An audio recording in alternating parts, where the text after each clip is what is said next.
సోషియాలజీలో ఎప్పుడూ ఒక ప్రాథమికమైన ఉద్రిక్తత ఉంటుంది. అదేంటంటే మార్పుకు, స్థిరత్వానికి మధ్య జరిగే ఒక నిరంతర సంఘర్షణ.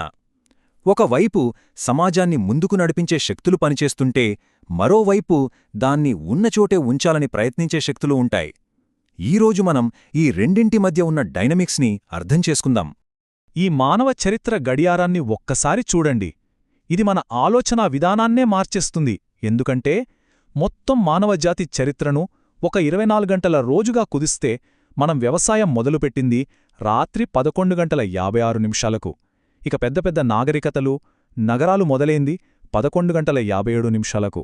మరి మనం ఇప్పుడు జీవిస్తున్న ఈ ఆధునిక సమాజం ఎప్పుడు మొదలైందో తెలుసా? సరిగ్గా అర్ధరాత్రికి 30 సెకన్ల ముందు. ఎంత ఆశ్చర్యంగా ఉంది కదూ! అంటే వేల సంవత్సరాలలో రాని మార్పు కేవలం కొన్ని వందల సంవత్సరాల్లోనే వచ్చేసింది. అప్పుడు మనకొక పెద్ద ప్రశ్న వస్తోంది.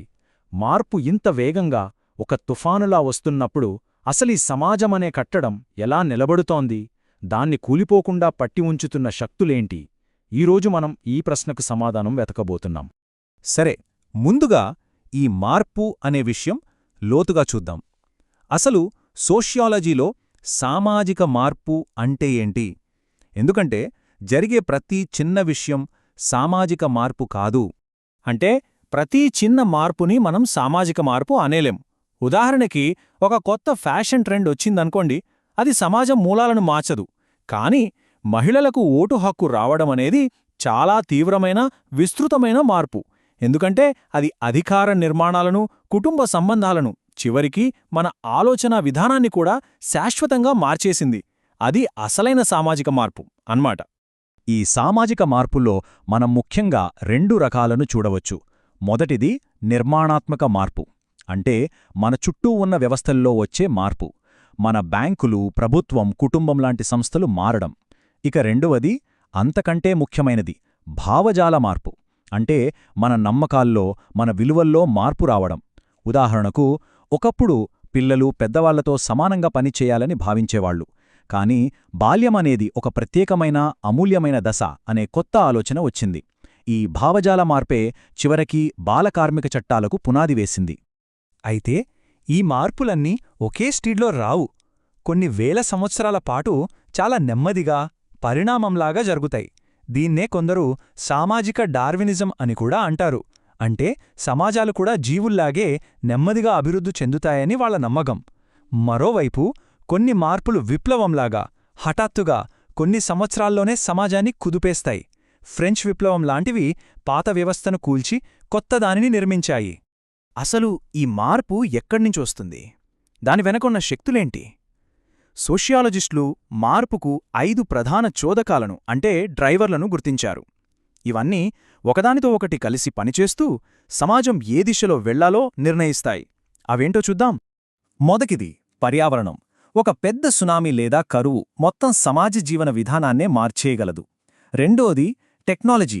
ఆవిరి యంత్రం పారిశ్రామిక విప్లవాన్ని తీసుకొచ్చి ప్రపంచాన్నే మార్చేసింది కదా. మూడోది ఆర్థిక వ్యవస్థ. మార్కెట్లో వచ్చే హెచ్చుతగ్గులు మన ఉద్యోగాలను, మన జీవనశైలిని ప్రభావితం చేస్తాయి. నాలుగోది రాజకీయం. ప్రభుత్వాలు తీసుకునే నిర్ణయాలు, కొత్త చట్టాలు పెద్ద మార్పులకు దారితీయొచ్చు. ఇక చివరిగా సంస్కృతి. కొత్త మతాలు, కొత్త తాత్విక ఆలోచనలు సమాజం ఆలోచించే విధానాన్నే మార్చేయగలవు. ఓకే, ఇప్పటిదాకా మార్పు గురించి మాట్లాడాం. ఇప్పుడు నాణానికి రెండో వైపు చూద్దాం. మార్పును వ్యతిరేకించే శక్తి గురించి, అంటే సామాజిక క్రమం గురించి తెలుసుకుందాం. అసలు సమాజం ఎందుకు స్థిరంగా ఉండటానికి ప్రయత్నిస్తోంది? ప్రాథమికంగా ఏ సమాజమైనా సరే తన ఉనికిని కాపాడుకోవాలని చూస్తుంది. అంటే తన నియమాలను, విలువలను, సంప్రదాయాలను తర్వాతి తరానికి అందించాలని ప్రయత్నిస్తుంది. ఈ ప్రక్రియనే మనం సోషలైజేషన్ అంటాం. ఈ సహజమైన ప్రయత్నమే మార్పుకు ఒక అడ్డంకిలా పనిచేస్తుంది.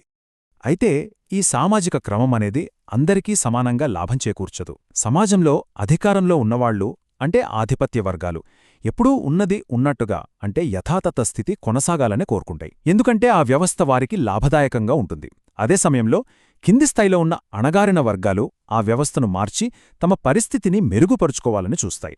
ఉదాహరణకు, భూస్వామ్య వ్యవస్థలో భూస్వాములు తమ అధికారాన్ని కాపాడుకోవాలని చూస్తే రైతులు ఆ వ్యవస్థ నుండి బయటపడాలని పోరాడతారు. ఈ సంఘర్షణ సమాజంలో నిరంతరం జరుగుతూనే ఉంటుంది. మరి ఇంత సంఘర్షణ ఉన్నప్పుడు ఈ క్రమాన్ని ఎలా కాపాడతారు? దీనికి 3 స్థాయిలున్నాయి. మొదటిది స్వచ్ఛంద అంగీకారం. మనం చిన్నప్పటినుంచి నేర్చుకున్న రూల్స్ని పెద్దగా ఆలోచించకుండానే పాటిస్తాం. రెండవది ఆధిపత్యం. ఇక్కడ సమాజంలోని కొన్ని వర్గాలు తమ సాంస్కృతిక లేదా ఆర్థిక బలం ద్వారా ఇతరులను ప్రభావితం చేస్తాయి. ఉదాహరణకు మీడియా ద్వారా కొన్ని అభిప్రాయాలను ప్రచారం చేయడం లాంటివి. ఇక చివరిది బలవంతం, అంటే నియమాలను ఉల్లంఘిస్తే శిక్షించడానికి చట్టం, పోలీసులు వంటి వ్యవస్థలను ఉపయోగించడం. ఈ క్రమాన్ని అర్థం చేసుకోవాలంటే మనం ముందుగా అధికారం అంటే పవర్ అనే పదాన్ని అర్థం చేసుకోవాలి. చాలా సింపుల్గా చెప్పాలంటే ఇతరులు ఒప్పుకోకపోయినా సరే వాళ్లచేత మనం అనుకున్న పని చేయించగలిగే సామర్థ్యమే అధికారం. కానీ కేవలం పవర్ లేదా బలప్రయోగం ఒక్కటే ఎక్కువ కాలం పనిచేయదు. దానికి చట్టబద్ధత లేదా లెజిటిమసీ అనే ఆమోదం కావాలి. అంటే ఆ అధికారం సరైనదే, న్యాయమైనదే అని ప్రజలు నమ్మాలి. ఆ నమ్మకమే చట్టబద్ధత అన్నమాట. ఇక్కడే ఒక సోషియలాజికల్ ఫార్ములా ఉంది. ప్రముఖ సామాజికవేత్త మ్యాక్స్ వెబర్ చెప్పినట్టు, అధికారం దానికి చట్టబద్ధత తోడైనప్పుడు అది అథారిటీగా మారుతుంది. ఒక పోలీస్ అధికారికి, ఒక న్యాయమూర్తికి ఉండేది ఇదే. అది వాళ్ళ వ్యక్తిగత శక్తి కాదు, సమాజం ఆమోదించిన అధికారం. అందుకే మనం వాళ్ళ ఆదేశాలను పాటిస్తాం. ఈ అథారిటీ యొక్క అత్యున్నత రూపమే ఆధునిక ప్రభుత్వం లేదా రాజ్యం. ఒక దేశంలో చట్టబద్ధంగా బలాన్ని ప్రయోగించే, అంటే హింసను ఉపయోగించే హక్కు కేవలం ప్రభుత్వానికి మాత్రమే ఉంటుంది. అందుకే నేరస్తుల్ని శిక్షించే అధికారం ప్రభుత్వానికుంటుంది కాని సామాన్య పౌరులకు కాదు. దీనినే చట్టబద్ధమైన హింసపై గుత్తాధిపత్యం అంటారు. ఇప్పటివరకు మనం మార్పు అనే ఒక శక్తిని, క్రమం అనే మరో శక్తిని విడివిడిగా చూశాం. ఇప్పుడు ఫైనల్గా ఈ రెండూ కలిసి మన సమాజమనే యంత్రాన్ని ఎలా నడిపిస్తాయో చూద్దాం. ఈ మార్పు, క్రమం మధ్య ఉన్న ఉద్రిక్తతను అర్థం చేసుకోవడానికే ఒక మంచి ఉదాహరణ గ్రామీణ, పట్టణ ప్రాంతాల మధ్య తేడా. గ్రామాల్లో సంప్రదాయాలు, సామాజిక కట్టుబాట్లు బలంగా ఉంటాయి. కాబట్టి అక్కడ సామాజిక క్రమం ఎక్కువ, మార్పు నెమ్మదిగా వస్తుంది. అదే నగరాల్లో అనామకత్వం ఎక్కువ కాబట్టి సామాజిక నియంత్రణ తక్కువ, కాని మార్పు చాలా వేగంగా ఉంటుంది. అందుకే రెండు ప్రాంతాల సవాళ్లు కూడా వేర్వేరుగా ఉంటాయి. చివరిగా సమాజాన్ని ఒక ఇంజిన్లా ఊహించుకుందాం. ఈ స్లైడ్లో గేర్స్ని చూడండి. ఒక సామాజిక క్రమం స్థిరత్వాన్నిస్తుంది. ఆ స్థిరత్వం వల్ల పురోగతి, కొత్త ఆవిష్కరణలు వస్తాయి. ఈ పురోగతే కొత్త సామాజిక మార్పుకు దారితీస్తుంది. ఈ మార్పు పాత వ్యవస్థను దెబ్బతీసి అస్థిరతను సృష్టిస్తుంది. ఆ అస్థిరత నుండి మళ్లీ ఒక కొత్త, మెరుగైన సామాజిక క్రమం పుడుతుంది. ఇది ఒక నిరంతర చక్రం లాంటిది. అందుకే అంటారు కదా, సమాజంలో మారని ఏకైక విషయం మార్పు మాత్రమే. ఈ ప్రక్రియ ఆగదు, నిరంతరం కొనసాగుతూనే ఉంటుంది. మరి ఈ విశ్లేషణ మనల్ని ఒక ముఖ్యమైన ప్రశ్న దగ్గర ఆపుతుంది. ఈ చక్రం నిజంగా ఆగకుండా కొనసాగుతుంటే మరి ప్రస్తుతం మనం చూస్తున్న టెక్నాలజీ, ఆర్టిఫిషియల్ ఇంటెలిజెన్స్, పర్యావరణ మార్పులు ఇలాంటివన్నీ రేపటి సమాజాన్ని, రేపటి సామాజిక క్రమాన్ని ఎలా మార్చబోతున్నాయి? దీని గురించి ఆలోచించాల్సిన అవసరం మనందరికీ ఉంది కదా.